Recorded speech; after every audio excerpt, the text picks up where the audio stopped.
the Fire Brigades Union, Rosie Wright, the Labour MP, Kirsty Buchanan, former Conservative advisor and political commentator, and Bradley Thomas, the Conservative MP for Bromsgrove. Let's go to a call from Robbie in Chelmsford. Robbie, good evening. Good evening all. My question is, at which point during a 5-year parliamentary term can I as a voter expect the current government to start taking responsibility for the state of Britain and improving it rather than blaming the previous government? Steve Wright. Well, I'm not the first to blame many things on Tory government. The austerity causing first-hand impacts on the farm rescue service, but I think 18 months in,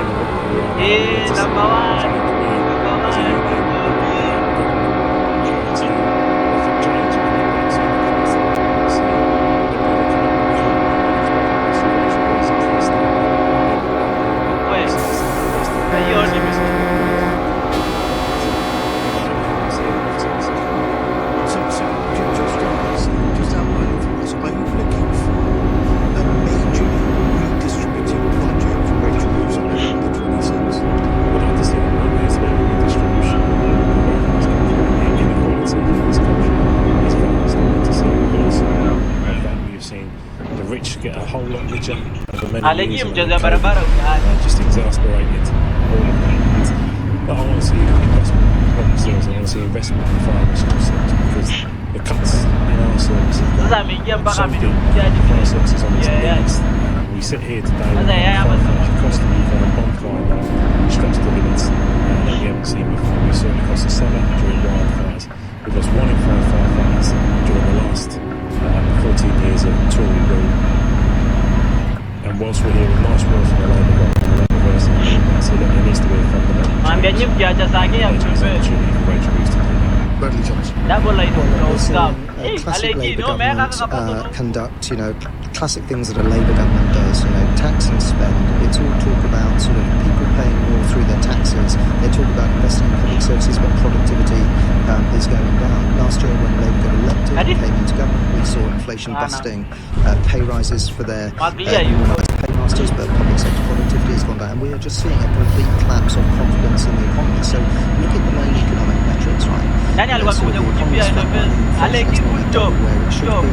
You've got unemployment up, and we want to see a strong thriving economy. But if we're throttling the ability of business owners and the public to take choices over their money and how they spend it, then the government shouldn't be surprised that the countries that we're seeing just a complete lack of confidence across the board. Businesses are being hammered left, right and centre. I met a business in my constituency only 2 weeks ago who told me that because of the choices that the government have made, this business is very likely to close next year. It's not a highly profitable one, but they're being squeezed. Isn't it fair to say that the previous Tory government handed the incoming Labour one? The previous Conservative government, when Labour came in, we had the fastest growing economy in the G7. Inflation was back down to where it should have been. We saw in 2010, sort of Steve talks about, wasn't it 2%? It was getting back down towards 2%, the level of the government's own targets. Instead, it's gone. But remember, Rosie, when inflation was at 11%, we'd had the war in Ukraine that caused energy prices to absolutely spiral, and the government don't give any. The government don't give recognition of that. What the current Labour government also don't do is give any recognition to the previous government for frankly stabilising the economy after COVID. £400 billion I don't think you can talk about stabilising the economy after. Yeah, Robbie, I think it's a valid point. I really do understand why people are so eager to hear about what's going to change in their lives now. I hear it from my constituents. I understand that, but also there is an important point that we do have to recognise that for decades, and particularly for my generation, living standards have not increased, and that is really difficult. It's really difficult for families, and we have to look back over the years of austerity and what went wrong in order to start moving forward on how we're going to fix this. But just on this particular point, because I understand where you're coming from. However, last year Rachel Reeves said that 40 billion tax rises occurred in October. That this was a once-in-a-parliament budget. Here we are, a year later, are we expected to come back for a hell of a lot more than that?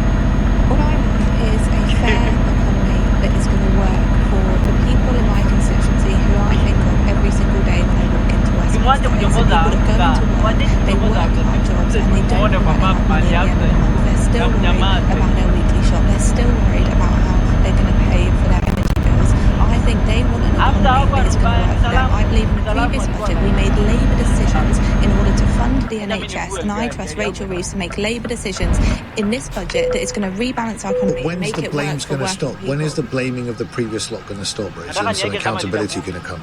Look, I personally, the reason that I got involved in politics, particularly at a very young age, is because of the mess of the last 40 years. And I do understand, I really do, why people sometimes feel frustrated about, yes, we know it's a mess, but what's going to happen next? But we have to recognise that it has been, and to be fair, to some reasons are political because of the pandemic, because of the war in Ukraine, but also because of the decisions of the previous Conservative government, that has been particularly tough. Okay, Kirsty. In about 3 weeks' time, Rachel Reeves is going to come to the House of Commons and substantially increase the taxes of everybody. She seemed to be bombing the pitch yesterday for an income tax rise, despite having ruled that out consistently through the election campaign. So this would be a major breach of the significant kind of manifesto page they made around taxes. So, and I listened to her talk yesterday, and she tried to blame Trump tariffs a bit. She plausibly tried to blame Brexit, which was 10 years ago, and obviously she had a good chunk. The vote was 10 years ago, but the repercussions of Brexit still every day. The more businesses adapt to Brexit, the less But they're still feeling. I mean, you can't say Brexit was 10 years ago. It's done. Businesses up here. So she blamed Trump. She blamed Brexit, and she obviously blamed the previous government, all of which she has some blame.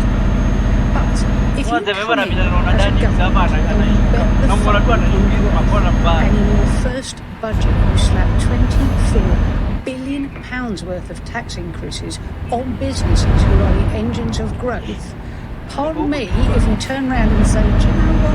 Actually, the reason you manifesto commitment is one, because you've stifled growth in this economy by slapping taxes.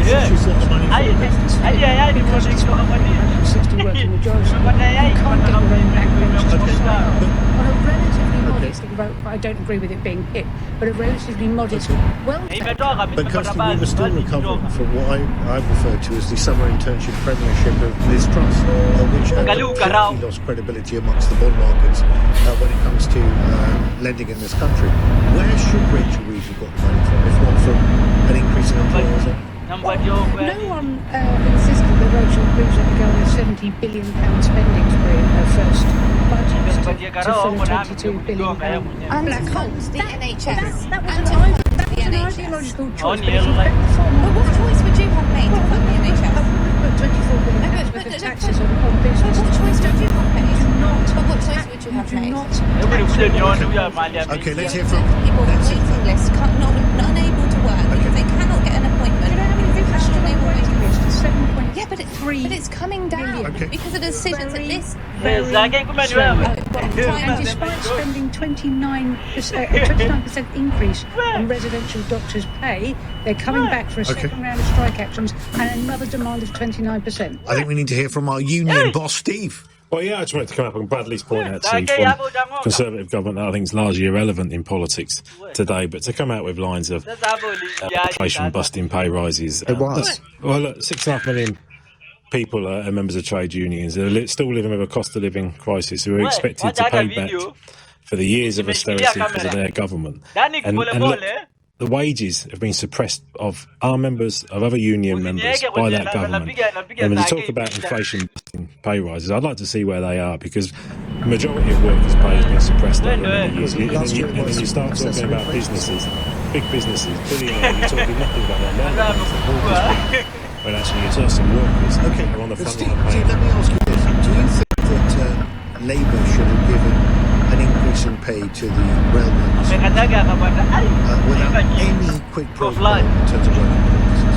Well, I think what we've seen this week is rail workers and I think when trade unions do speak out, such as the RMC, such as ASNEF, those that represent rail workers, that said if you do cut people off of trains, people's safety will be put at risk. And I think we've seen that, unfortunately, this week. And the thoughts go out to those. And you think it should have rolled over the junior doctors who were planning apparently to do another rapacious claim and put the whole country to a standstill again, the junior doctors, who increasingly we understand are pretty radical.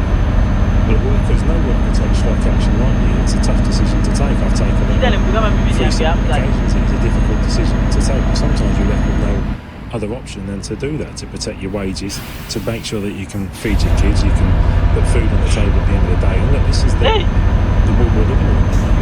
People have been drastically had their wages reduced over many years, public services cut. But governments and even Labour, I believe, are not really listening to the workers. When it comes to resident doctors, I think there is other choices here, and as far as I'm aware, West Streeting has made that case to the BNA today. But I think there are other choices. You sound disappointed, Steve, in the Labour government. I am. We expected change. We went out and we backed the Labour government. We backed Keir Starmer's manifesto. And there's many bits in that manifesto that not come to fruition. So you think you're backing now your party?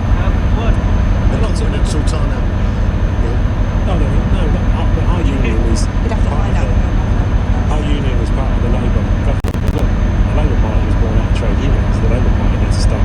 And the Rosy can sit and defend them at the moment. But I'll tell you what, trade unionists, our members, they've invested in the Labour government. Okay, very, very interesting. You can see that we're going into quite deep into philosophical redistribution, what the purpose of the Labour government should be, and when they're going to take responsibility. I want to hold them back on the Tories record. It's all happening in the studio this evening. If you want to get your questions in, you know what to do.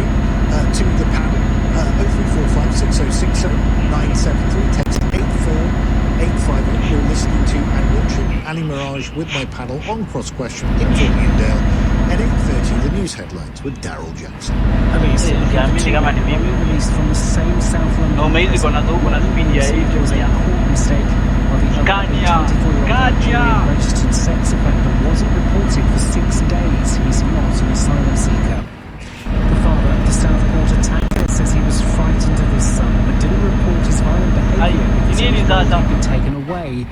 Alphonse Cabana has been speaking at an inquiry into last year's killings of 3 girls at a dance class. And flooding's left residents trapped in homes and cars in southwest Wales. A rest centre's been set up in Carmarthenshire for those rescued. Obviously, weather patchy rain in north and west tonight, dry and clear. Nick Ferrari breakfast on LBC. A lot of what schooling is currently providing doesn't really seem equipped for the modern age. Some major reviews and reforms could be on the way, as outlined now by Labour MP and Education Secretary Bridget Phillips. The idea of helping children spot fake news. How are you going to bring this in? It's not about politicians or any of us actually telling our children what to think. It's how we encourage them to be critical. We know that, there's a lot of stuff that gets pumped out on social media, and it's worrying for parents. Elizabeth in Nottingham. I would love to know how they are planning to fund these changes, specifically in the primary sector, because at the moment we haven't got enough money to even have teaching assistants. Nick Ferrari at breakfast. Back tomorrow morning from 7. Listen on our free Global Player app or the new LBC app. LBC. If you bought a home on a holiday park in the UK, what you thought you were getting may not be what you ended up with. From unexpected site fee increases, running costs, a huge depreciation in value, many owners feel they've been missold. If you think this might be you, holidayparkadvicecentre.co.uk could help you receive the compensation you're entitled to. Text ASSIST to 78900 to find out more. That's ASSIST to 78900. So, what's on your to-do list today? Why don't we check if you're eligible for pension credit? It tops up your pension income and also opens up help with heating bills, council tax and more. Search pension credit on gov.uk or call 0800 99 1234. There's nothing to lose. Check today. Pension credit. Credit where credit's due. Eligibility criteria apply. It's that time of year again, which can only mean one thing. Save a third off roasting joints at Waitrose. Choose from tender beef silverside, succulent whole brined and seasoned chicken, or juicy beach smoked gammon. So, fire up your ovens and give winter a warm welcome with a third off roasting joints. Waitrose, the home of food lovers. Selected lines and stores subject to availability. Prices may vary on Channel Islands, Little Waitrose and Partners and concessions. Offer ends 11th of November. Cross question on LBC.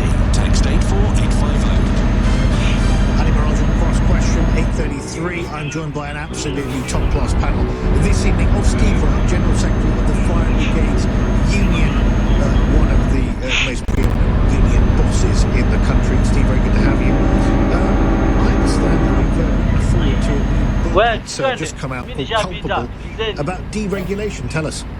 Yes, this is about the mental talent lost, and it talks about the deregulation years through the 80s and 90s and who's culpable and where that sits, and we want to see justice for the bereaved families and the 72 families that lost loved ones that night. But this exposes that, it exposes the years of deregulation, privatisation, and ultimately what ended up that disastrous night. Very, very important. And are you enjoying your Gen 7? Yeah, 10 months in. Lovely. Good for you. Good for you. Also joined by Rosie Writing, the MP for Kettering, Labour MP for Kettering. Rosie, before you went into politics, you were a former fashion buyer working for the fashion retailer ASOS. Are you enjoying politics and fashion? Fashion helped me develop a thick skin, which I'm then able to use in politics. They're very different careers, but there's occasionally crossover, which is nice. Excellent, good stuff. And Kirsty Buchanan, political commentator, former advisor to Theresa May. Kirsty, you're also writing a book now called Starting Out. What is this about? Yeah, it's sort of a love letter to local journalism. I am sadly old enough to have started out in local journalism in an age before health and safety existed, and they used to say things to like the trainees like, "There's a nutter in the lobby, go see what he wants. I don't think he's got a weapon, he'll be fine." And it strikes me that some of the biggest names in journalism obviously have started out in local papers, so it's using some of their funny stories and reminding people about the importance of local democracy. Good. Also joined by Bradley Thomas, Conservative MP for Bromsgrove, also a former councillor and district council leader as well. And before you went into politics, Bradley, you were also in the energy industry. Isn't it zero debt now? You know, I think the window is really moving in terms of net zero. I think there's a lot more scepticism, a lot more questioning of how we get there. I think most people are supportive of the fact that looking after the environment is a good thing. It's just a real sort of question of how we get there, who pays the price, and at what pace. So I think we're really getting into some of the detail on that. Yes. And I think that's going to wrap up over the next, certainly over the next sort of year or two. I suspect you're absolutely right. Let's go to our next caller. It was Annie in Convoy. Annie, good evening. What would you like to ask, Annie? Does Britain need a Mamdani? And if so, could Zelensky possibly be the Britain's answer to Mamdani? Okay, so thank you, Annie. So Zelensky, of course, the Green Party new leader, out and about doing a lot of media these days. And Zoran Mamdani, of course, has just been... he's the mayor-elect of New York. You've watched the news. Big news in the US, in New York right now. The Green Party leader told my LBC colleague Andrew Marr that Mamdani's win is a sign of people across the Western world wanting to see action taken to tackle economic inequality. Kirsty Buchanan. Mamdani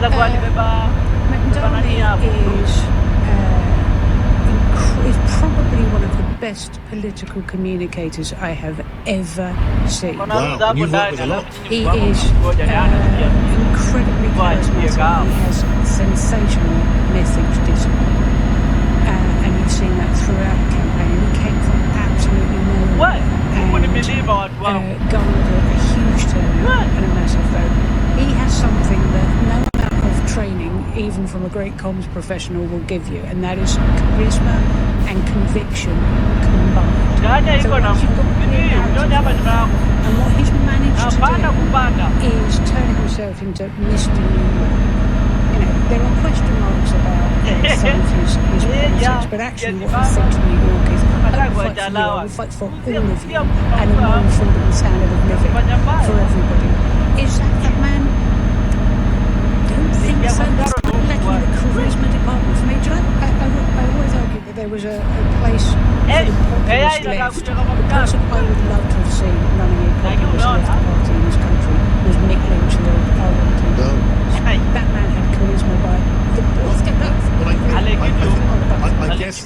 delivery mechanism, which is the way the message is delivered, but also the message itself. And just on that particular point, Steve, I mean, this Zoran Mandani, he's talking about rent controls, he's talking about free passes, he's talking about taxing all of these things. It's basically what you want. Well, look, I think he's bold, isn't he? He talks about being a democratic socialist. I think but it's also about the policies that are behind it. I mean, his position on Palestine, his position on renters tax and renters control. But he's there in public policy showing a bit of courage, actually. And I think Zach's doing something in this country. And I think Labour could learn a little bit from this. I think they need to take it into next year about being a bit bolder, showing some courage. And I think people get behind that. Folks in New York, the biggest city and the most influential city in the United States. I think this is something that should be looked at. What we can learn from actually taking on some of the issues. If you see Mamdani the way he did it, it was a grassroots political, as Kirsty said, it came out very well executed. Do you think when you look at Labour, which you support, that it's looking a bit tired and conventional? People want to see hope. People want to see that courage. People want to see someone taking it on. Because not all is offered in retaliation to it. We're going to cut your funding. It's just straight out of the populist rights playbook. And I don't think it's going to cut through. I think what Mandani is doing is showing courage. He's taking the big issues on. That's what people want to see. And I think he's got the bold policies to back that up. Rosie, do you see yourself as a new Zoran Mandani, or is that relatively? I don't think you can relate them, to be honest, partly because Mandani represents New York. I used to live in New York. It's an absolutely brilliant city, but Zach Balansky wants to, he's a leader of the Green Party who wants to get into number 10. I think they're very different scenarios. I would agree. Mandani is an absolutely incredible communicator. I think his communication style led itself to short-form content, which is consumed by a lot of young voters, and it mobilised them in an incredibly effective way. But also, what I think he does is he speaks to people about what they are really facing day in, day out. And I think people felt, obviously, because of the result, that he was speaking directly to them about their lives. Why do you think your own party members, senior party members, have been fairly mute? I mean, we've heard from Wes Streeting, who said something where he said this, that Mamdani's campaign had been inspirational and that there were lessons from progressives of the world over stating a fact, really. Sadiq Khan was gushing. New Yorkers have faced a clear choice between hope and fear, and just like we've seen in London, hope won. And Jeremy Corbyn was trying to get the vote out. So it's very interesting that conventional Labour figures in your party have been a bit mute. I agree with Wes. I think it's an incredible result, and one that he won by representing ordinary people who are struggling with the current cost of living crisis in America. I think it's well deserved, and it's a great result. I think it's just trying to caught this off left vote at the moment. We'll just wait. He's rushed out of the stocks there. I think that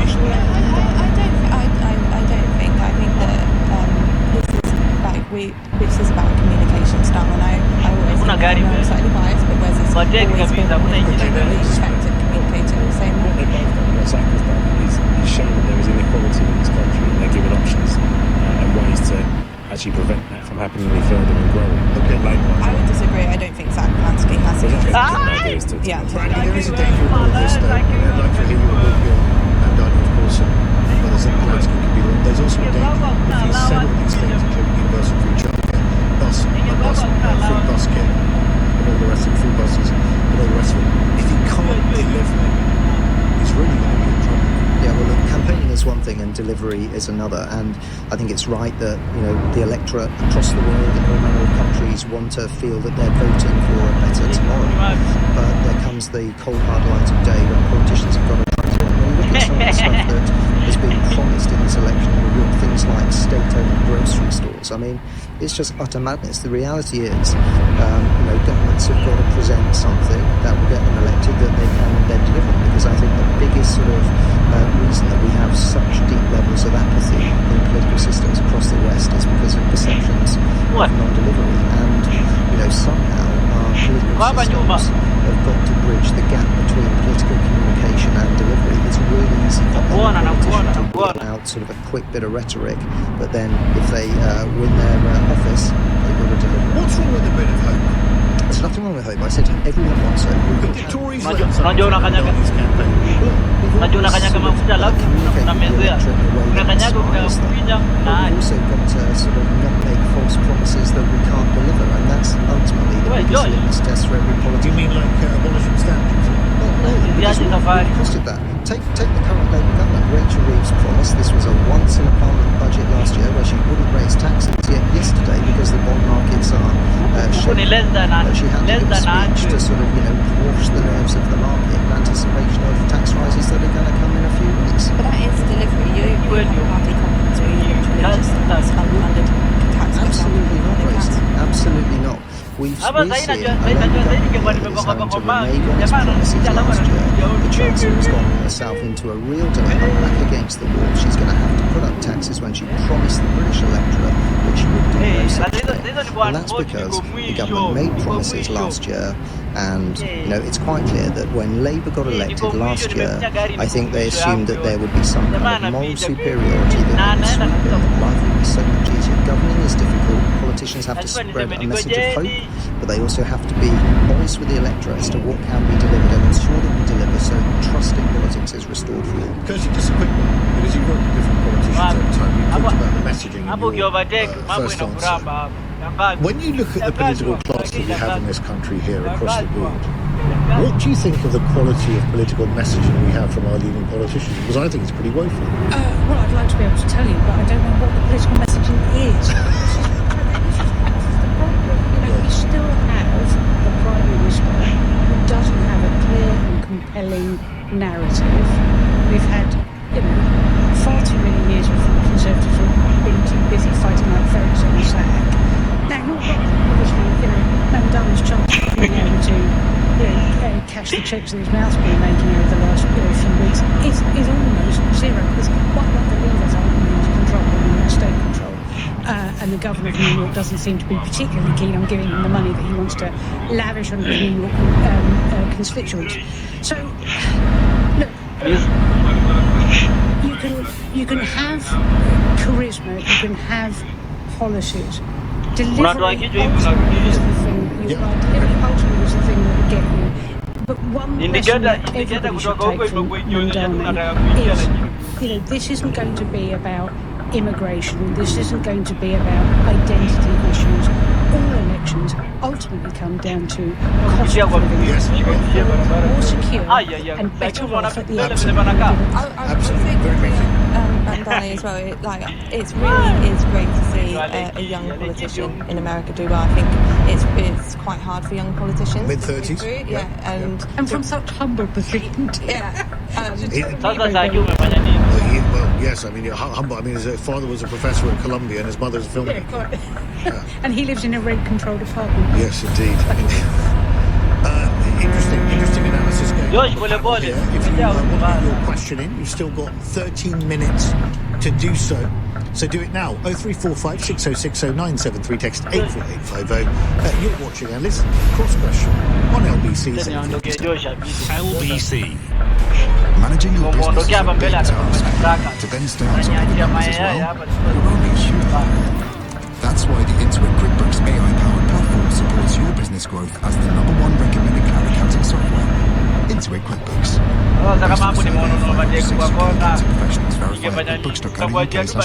Hey, Harry.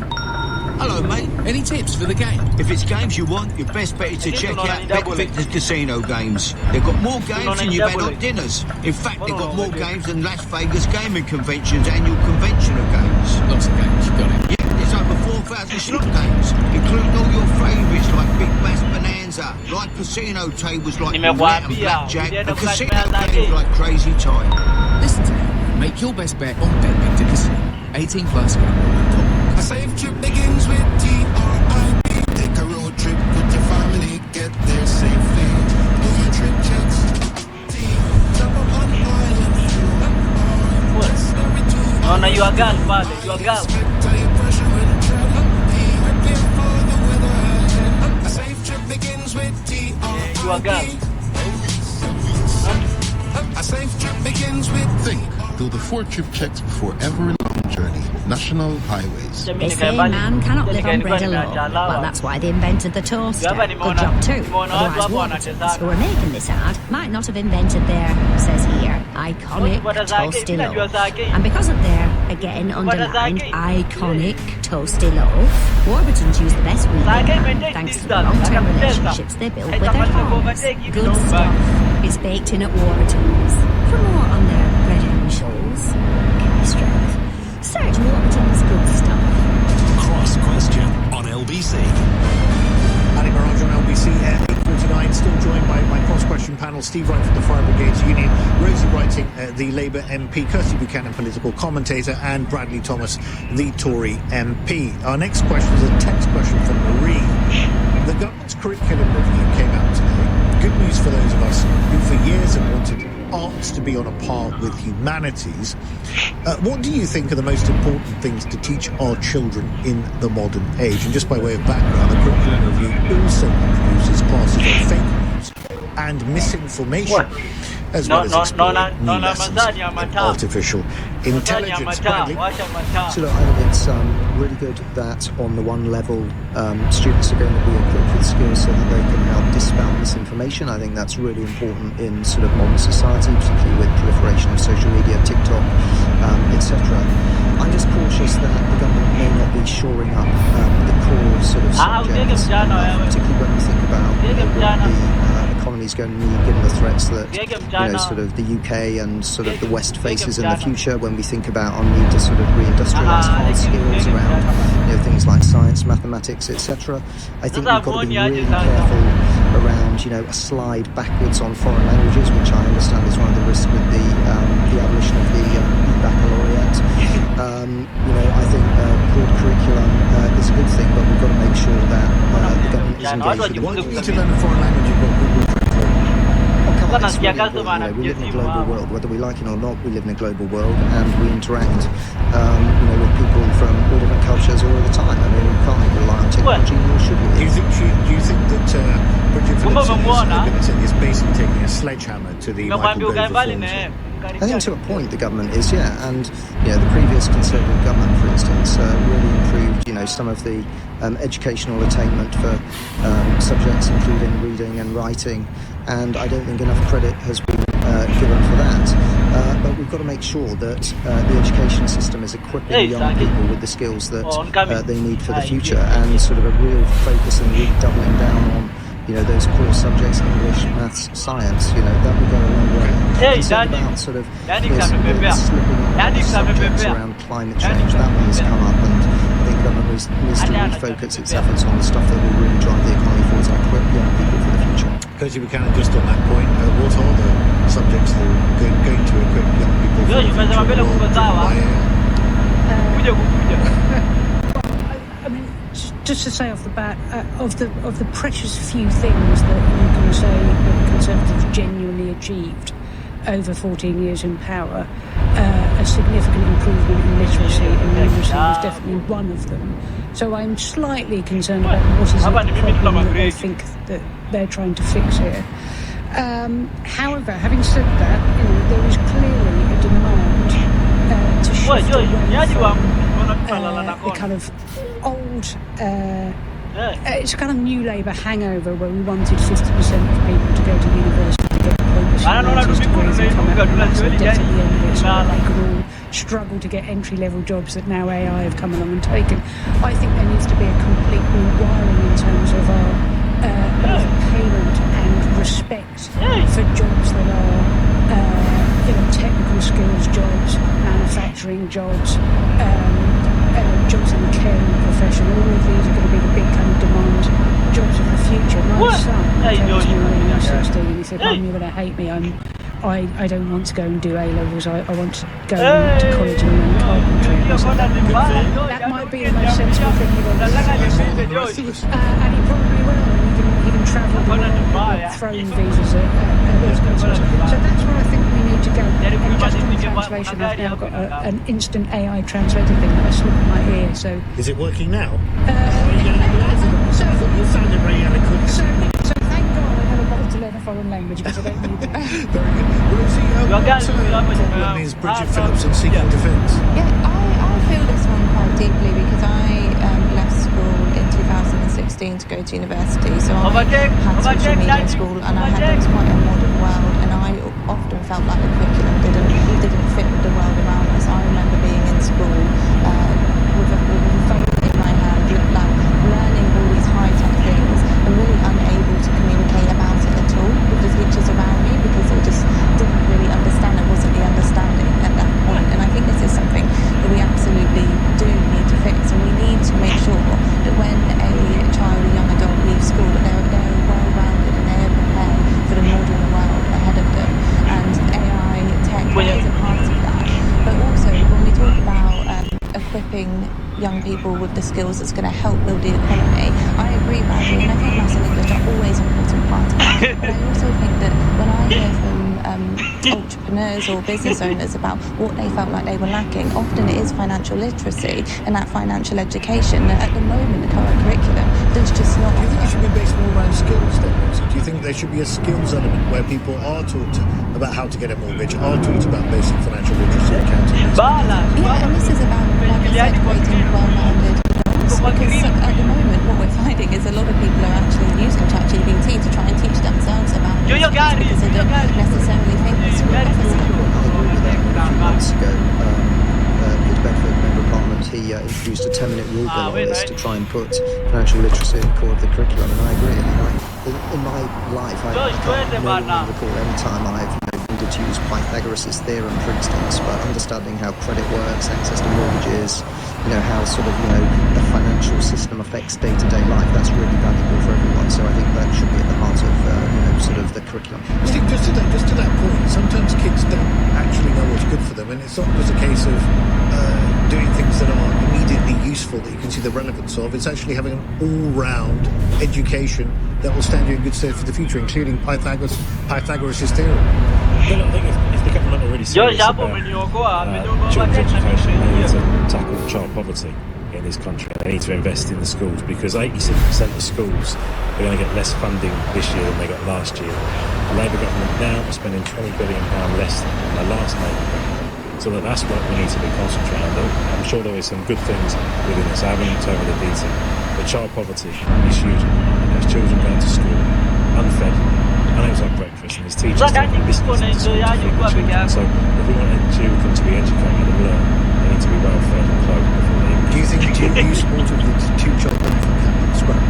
Yes. Well, I think we live in children out of poverty. Thousands and thousands of children as they're going to school. I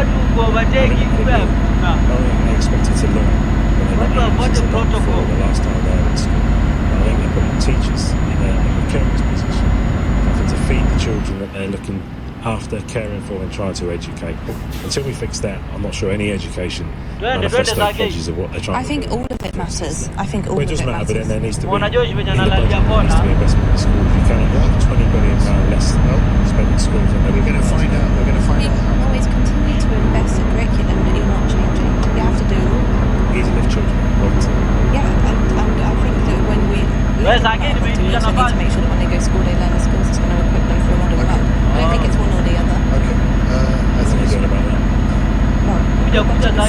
So kicking off in studio here, whether it's about lifting kids out of poverty or teaching them stuff, maybe it is about both. I don't know. We'll leave that one for outside the studio. Thank you, Marie, for that. Now, the next question is another text question from Barbara in Cheshire. Should ordinary members of the public really be allowed to buy fireworks? It's really upsetting for animals. Why can't people just go to a display instead? Yeah, I have had lots of casework about this, actually. Have you? People writing in? Yeah. I live in a fairly rural area. I don't personally have a dog myself. I have a cat. I know that can probably divide listeners, but I know that this is something that people really worry about. I personally enjoy watching fireworks, but I do think, as with anything, it should be controlled and safe. Look, I tend to go to displays. I don't tend to like to have fireworks in my own garden precisely because I don't want to upset neighbours' dogs and cats. I always feel a bit dangerous about it. And I'm really bad at planting things holes in the ground and hoping that they'll just come straight back out. My mum like running back But I have to say, it's also quite dangerous and upsetting for cyclists too. Many a time I have broken my own land speed record of cycling home in East London with kids around kind of fireworks, just trying to knock you off your bike. With fireworks? With fireworks, yeah, just light fireworks. And literally, I can get home about 10 minutes faster round fireworks than I was able to do. Bradley, is your mailbox also? I've had a little bit in the last week from people concerned because of their animals and their pets. I mean, I think there's a balance, isn't there? I mean, I'm an advocate of people doing public displays because I think the more controlled sort of public display helps to contain it. It means that people can enjoy it. Perhaps they're much more impressive. Yeah, they're pretty impressive. Of course, it does mean that, people will sometimes, who live close, will find that, their animal may be in a state of distress. And of course, I don't like the thought of that. I'm a former dog owner and I'm an animal lover myself. But there's a balance. I wouldn't want to see the public be prevented from buying fireworks, but I would actively encourage people to go to public displays where they can. Thank you, Steve. Well, like I said earlier, I find that was one of the busiest nights for firefighters. Of course. A wider point on that, the storage and illegal storage sometimes and selling of fireworks causes great dangers actually. So we have attended and firefighters have been lost in the line of duty at chief incidents where storage of materials with all their high explosives causes great concern. Well, look, we should work on it. Thank you for what you do. Also, all over the place. Witnessed the fire the other week. Just absolutely horrific. You do now. The fun question from Oliver Paul. When the draw for next year's Football World Cup is made next month, the boss of FIFA is going to award a brand new FIFA Peace Prize. And given he's such an ally of Donald Trump, we can guess who's going to get this prize. So who else, less well-known than Trump, deserves a prize? All I can say is they won't be advised going to Rachel Reeves and later if they're handling a vehicle. What about Kenny? Should we get a prize for you for something? Kenny's doing a great job. She certainly gets a prize from me for Convoy that she delivered. Some retail policies there that really resonate with the public. Interesting. Kirsty? I'm not sure Kenny's ever going to get an award for the pursuit of peace. There are a few things in life that are certain: death, taxes, and the fact that the hard left will always fall out with itself. And so whoever can get the party back together and bring peace between Jeremy Corbyn and Zara Sultana deserves a huge award. Fantastic. Rosie? I think given what's happened over the last week, and Huntingdon is next in Hampshire, to mention Samir and the other individuals on that train who were saving lives, it was really incredible. That should be, I'm not sure if it's going to be this, but that absolutely should be. I agree completely. Steve? The public sector workers that don't do their jobs for prizes, but like those railway workers at the front line of that attack, I think it just shows the importance of having workers and trainers and workers in society that are fairly paid and looked after and working. Thank you so much. What a spirited debate we've had. Steve right there, Rosie Writing, Kirsty Buchanan and Bradley Thomas. Thank you very much indeed for joining me this evening. Now, we were talking about Zoran Mamdani, weren't we? Yes, this is all very interesting. He's 34 years old. He wasn't really on my radar until recently. He just won New York City's mayoral race for a contest that sparked a debate about the future direction of the US Democratic Party. A lot of people in the Democratic establishment are a bit snooty about Mamdani. Some are questioning whether he can actually deliver what he said, and others are absolutely cheering him to the rafters and very excited. My question to you is this: will Zoran Mamdani be electable in Britain? On your radio, on the LBC app, and Play LBC. leading Britain's conversation. This is LBC. From Britain's newsroom, police evidently two men released from the same South London prison. One, William Smith, was a core mistake, while the other, a 24-year-old Algerian registered sex offender, wasn't reported for 6 days. He's not an asylum seeker. Detective MP Thomas told LBC questions for the government to answer. The government have got to account for how this happened. For two prisoners to be released in the space of 1 week. You can't to say that's just, sort of a one-off mistake. Clearly there are systemic problems in the system that have got to be addressed. It follows the accidental release of sex offender Harish Kabatu in Essex last month. The father of the man who killed 3 young girls in Southport has told an inquiry that his son's destructive behaviour has stopped him imposing parental controls on the family's home computers. Say also recalled Axel threatening to kill him and said his son would have outbursts if someone disagreed with him. LBC's Liam Gotting's been at home time. When asked how frequently outbursts were, he said it was random. It could be twice a day. He said it could condition to Axel's behaviour and allowed him to abuse, assault him and to cause damage at home without any response, because that was the only way of getting through the day, adding that he is ashamed at this but did not know what else to do. Resident doctors have been made a new offer to try to stop this month's strikes. Members of the BMA are due to walk out for 5 days from next Friday. The package includes more specialist training to help more people into jobs. Donald Trump claims his opponents are hell-bent on turning America into a communist country after a Democrat won the New York mayoral election. If you want to see what congressional Democrats wish to do to America, just look at the result of yesterday's election in New York, where their party installed communists as the mayor of the largest city in the nation. Skip socialists, we put in a communist instead. Zoran Mandani says he's the president's nightmare. The US leaders also suggested the results partly down to the government's shutdown. Services are on hold because of disagreements. And gas and electricity firm Tomato Energy has gone bust. The regulators stepped in to protect customers' supplies and accounts. In the city, for 200 close of 62 points at 97.77, the pound is $1.30 and €1.14. LBC weather, patchy rain in the north and west tonight. Dry and clear elsewhere, breezy with a low of 10 degrees. From Global Newsroom for LBC. This is LBC from Global, leading Britain's conversation with Ali Mirage.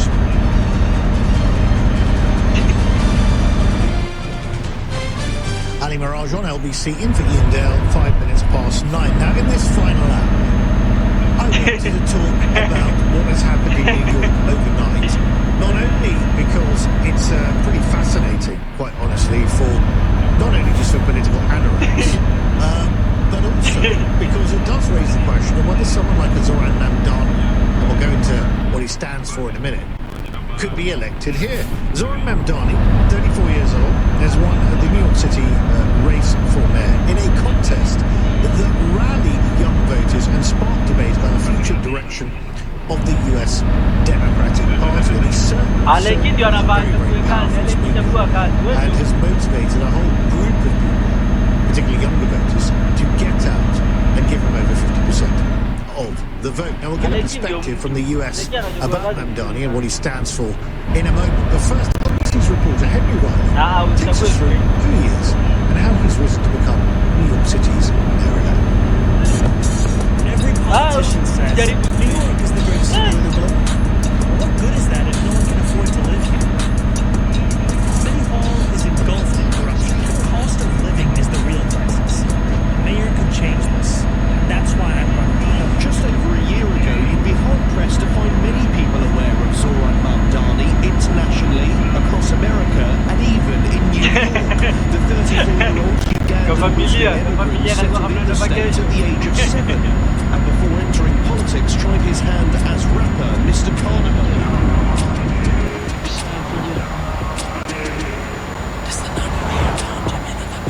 His campaign capitalised on scandals that have hit establishment Democrats, from current Mayor Eric Adams to Mamdani's main opponent, the former New York Governor Andrew Cuomo. He's never done any of the essentials to put a person in this seat at this time with no experience is reckless and dangerous. To Mr. Cuomo, I have never had to resign in disgrace. I have never cut Medicaid. I have never stolen hundreds of millions of dollars from the MTA. The son of a politics professor father and Oscar-nominated filmmaker mother, Mamdani has been a New York assemblyman since only 2021. Not afraid to talk to political adversaries, such as Fox News. He may be watching right now. I just want to speak directly to the president, which is that I will not be a disgraced governor like Andrew Cuomo, who will call you to ask how to win this election. I can do those things on my own. I will, however, be a mayor who's ready to speak at any time. But any potential bond with the president is clearly not shared. 34-year-old Democratic socialist.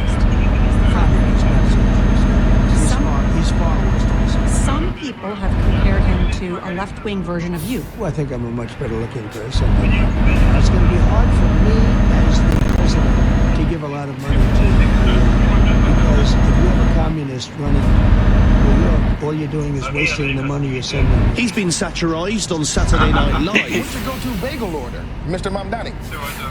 What I'd like is for the person serving me that bagel to be paid a living wage. Boo! Relax, nerd. A man who's previously apologised for calling the NYPD racist. He distanced himself from previous calls to defund the police. His platform this time has centred on a belief that there should not be billionaires, as well as proposed rent freezes and free buses. New York, our work has only just begun. On November 4th, we set ourselves free. Good work. That was Henry Riley giving us a little bit of a sketch of who Zoran Mamdani actually is. Let me ask you this question, because